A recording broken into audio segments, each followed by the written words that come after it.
Hi, I'm Rebecca Ruiz, a reporter for the New York Times covering the Justice Department in Washington.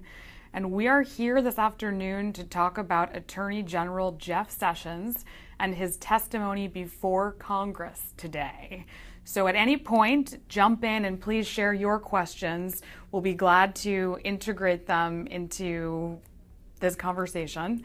But we are focused on Mr. Sessions' appearance before Congress this afternoon, which was his first as the nation's top law enforcement officer since he was confirmed in February.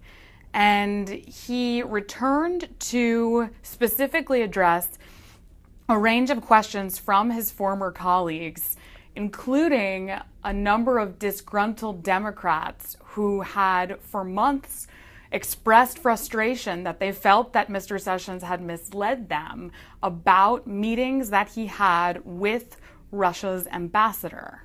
So Mr. Sessions addressed those questions today. Right out of the gate, he said, look, I think that I answered that question honestly in the context. I understood it. It was after 6 hours of a really long confirmation hearing. The question was garbled, and I did not. I maintain that I still today did not have conversations last year with Russia's ambassador about the election and about colluding with Russia to influence the election. He called such allegations detestable lies, a detestable lie.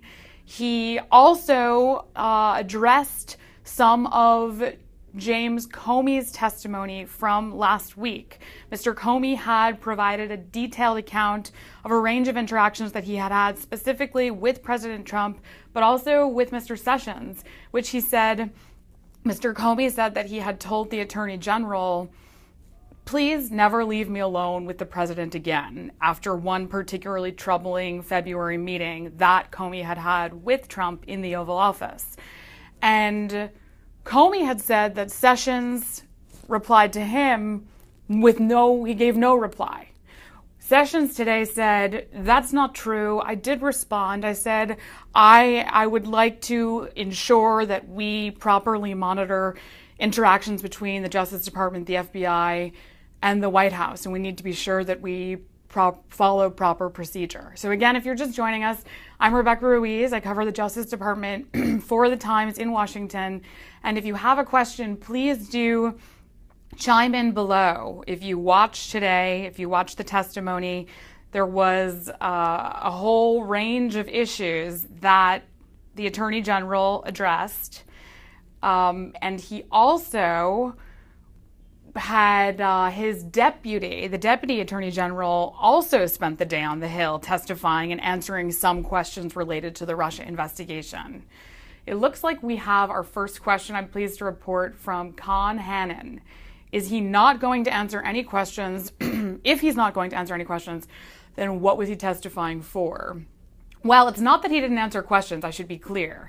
There was an interesting point about when the Attorney General was asked by numerous senators, tell us about some of your interactions with the president. Specifically, tell us about some meetings that you had in May. There was a meeting that the White House itself had publicized on May 8th, the day before Comey was fired from his job as director of the FBI. At that meeting, the Deputy Attorney General, again, who also testified before separate committees, on the Hill today, the Deputy Attorney General, the Attorney General, and the President met to discuss reasons for firing Comey from the FBI. And today, Jeff Sessions said, I can't give you details about those conversations. I can't provide details on my conversations with the president because they are private. He was not specifically invoking executive privilege, but he cited long-standing Department of Justice policy in saying, look, I want to consult with the president before disclosing what he and I may have talked about. So to your question, Con, sure, in that particular context, he said, I'm not going to answer these particular questions, but there were other questions he did answer. He answered questions about the meetings that he had had over the course of the last year with Russian officials. Again, it was following up to that original question from his confirmation hearings back in January. did you meet with Russian officials and discuss the campaign? And he said, and these were meetings that he had initially not mentioned in January, that he had also not disclosed in a security clearance form. But he said today, yes, as was initially reported by the Washington Post on March 1st, as was reported by other news organizations, the Times also later reported that in July, Sessions met with the Russian ambassador at the Republican National Convention. And again in the fall, a few months later, he had a meeting with that same ambassador, the Russian ambassador, in his office. And what Sessions has said is, look, those meetings happened in my capacity as a senator. He was asked today by some of the lawmakers, look, what about the speculation that there were more meetings beyond these two that have been reported, and in what capacity? In April 2016, when you went to the Mayflower Hotel where Donald Trump was speaking as a candidate and giving a big foreign policy speech, were you there as a senator, or were you there as a person who had been the first senator to endorse Donald Trump in February of 2016, and who then was brought on as part of his advisory team on matters of national security to head that team up? And Sessions' reply was fascinating. He was careful not to say, I was there at that Mayflower Hotel speech as a senator, or I was there as a Trump surrogate. He said, I was there as a person who was interested in who was really interested and anxious to see how President Trump, he called him President Trump, at that time candidate Trump, would do on foreign policy matters in this major speech. So we have a whole host of other questions. Let me be sure to get to them. If you're just joining us now, I'm Rebecca Ruiz, a reporter for the New York Times covering the Justice Department. We have Hala Arafa asking, why did Sessions, as a member of the Armed Services Committee, meet with Russian ambassador instead of with McCain, the chairman of that committee? This is a very informed question. Why did Sessions not invite McCain to attend or brief him on the meeting afterwards? I mean, it's a good question. Why did he not disclose these meetings after they took place in January during his confirmation hearings, on his security clearance forms? What the Attorney General has said, what spokespeople for the Attorney General and the Justice Department have said is, look, he thought that these meetings were routine for him in his capacity as a senator, and he sought the counsel of certain people, including the FBI, when he was filling out the security clearance form as to what contacts were relevant that he should be including. We have another question. Rubio asked about videotapes. Are those in any way protected, or can they be subject to subpoena? Yes, there were questions about all kinds of records also that the Attorney General may have of his interactions, of his schedule, any kinds of meetings he would have had with Russian officials. Certainly, subpoenas could be issued for these documents. We will then see if the president could choose to invoke executive privilege over any of his communications with Mr. Sessions himself.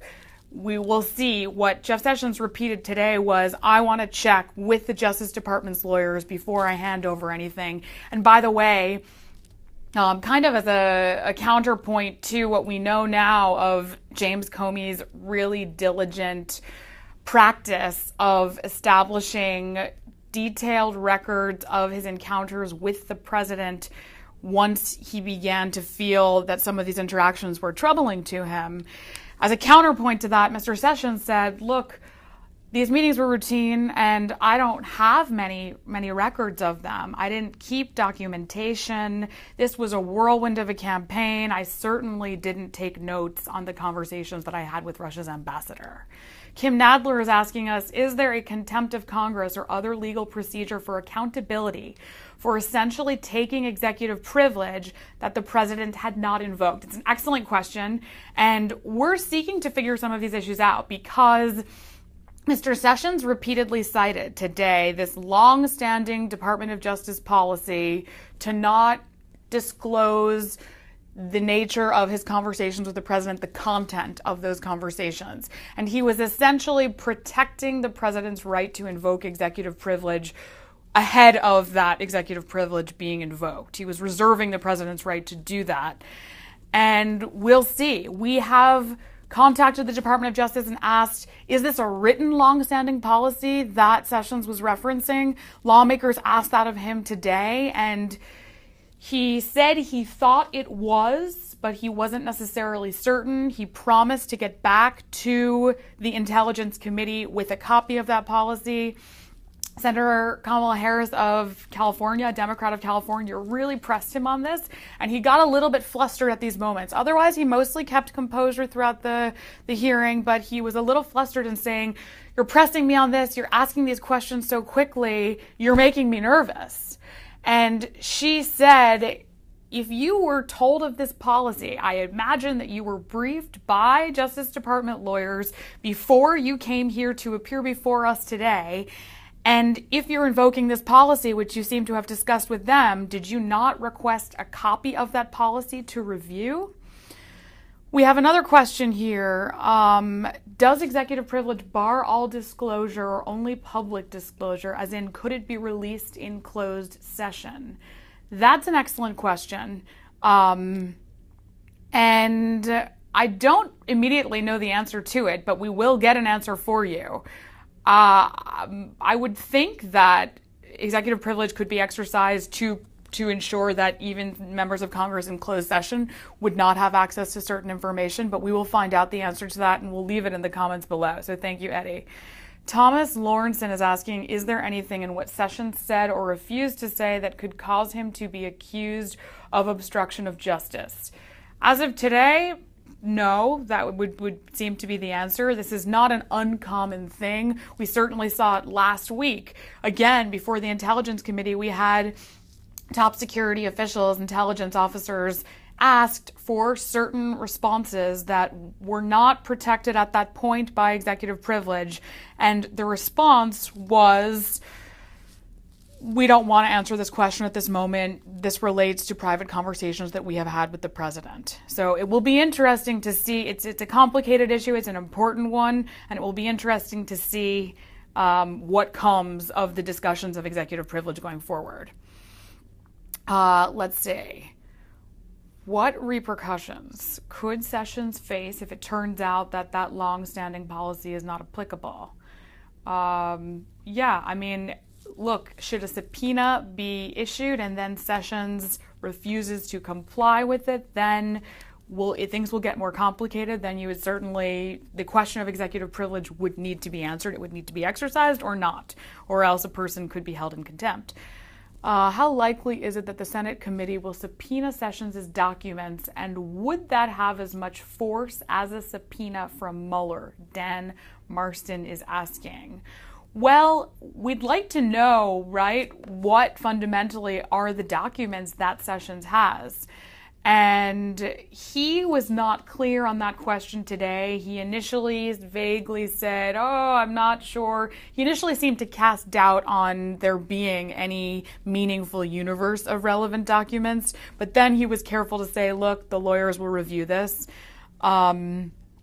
Certainly the investigation of the special counsel that is now proceeding of Bob Mueller, a former director of the FBI, will likely take precedence over what Congress may be asking for, in that there might be some, I mean, certainly those would seem to be documents that the special counsel would be very interested in. Again, I'm Rebecca Ruiz. We are here talking about Attorney General Jeff Sessions' appearance before Congress today. And we're taking your questions. There are a lot of good questions, a lot of really informed, detailed questions. The discussions today, let's see if there are any notes that we should hit here that we've been missing. One interesting element was, we talked about this February 14th meeting at which Jim Comey, the fired director of the FBI, had said, I left. I felt so uncomfortable after this one-on-one conversation I had with the president. I told the Attorney General, never leave me alone again. And the Attorney General defended himself on that count. He defended himself in saying, you know, it's a detestable lie that I had any role in any possible collusion with Russia related to the campaign and the election.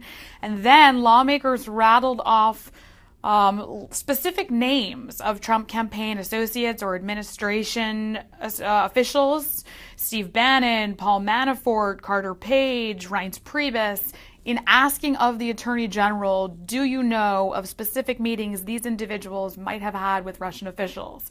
And to all of these questions, the Attorney General responded, I'm not sure, I don't really know, not really to my knowledge.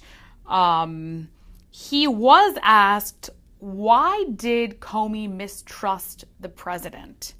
And he declined to speculate on that, but he also, again, disputed that he had been silent when Comey had suggested his clear mistrust of the president after that one-on-one meeting in February. He was defiant, really, at times. He handled himself with strength and saying, I've done nothing wrong here. And I really wish, when he was asked at one point, I think it was by Senator Joe Manchin, what questions should we be asking? If you were on this committee and as recently as earlier this year, you were a senator for 2 decades, nearly 2 decades, you were a senator. If you were back in this chair, what are we missing? And what the Attorney General said is, look, focus on the Russian meddling in the election. He sort of seemed to suggest focus less on collusion with the Trump campaign and redirect your attention back to the fact that our intelligence officials have concluded, they're stating as fact, that Russia interfered with the democratic process in the United States. Scrutinize that and don't necessarily be looking at the Trump administration's role in all of that. Let's see. What else? We have a lot of nice comments here. Thank you, thank you, thank you. Joe Appel. Can Sessions refuse to answer questions from Robert Mueller using the same reasoning that he used today, protecting the president's future executive privilege? The clear answer to that would seem to be no, right? Because he was sort of, this was the hypothetical exercising of executive privilege, reserving the right for the president to exercise executive privilege in the future. The special counsel has all the power of a United States attorney, in fact, a little bit more. And if he sits down, that would be sort of akin to a subpoena. He can ask for anything that he wants in an interview. The Attorney General would be compelled to share what he knows, short of executive privilege being exercised. I'm trying to think if there are any other key takeaways. It was a really interesting, wide-ranging discussion today. Again, not just with the Attorney General, but also remember his deputy was also on the Hill, appearing before both the House and the Senate. There are questions about his role, because that person, the Deputy Attorney General Rod Rosenstein, has supervisory authority over the special counsel's inquiry right now. So both discussions equally focused on the Russia investigation at some moments, and questions of who's watching, what's to come, who's answering what questions, and will the president stop some of these answers from coming to light publicly in coming months. And again, the Attorney General, as was said at the Senate Intelligence hearing today, is likely to appear before other committees. He sent the deputy in his place to testify before the House and Senate appropriations subcommittees about the budget, but they touched on Russia. So we can expect that the Attorney General himself will also be making future appearances on the Hill. Certainly lawmakers expressed repeated hope for that today, that he would continue to field relevant questions as these investigations continue and as congressional inquiries move forward. So thank you everybody for tuning in, and we hope that this was valuable, and we will continue reporting on the issues and hope that you read our stories.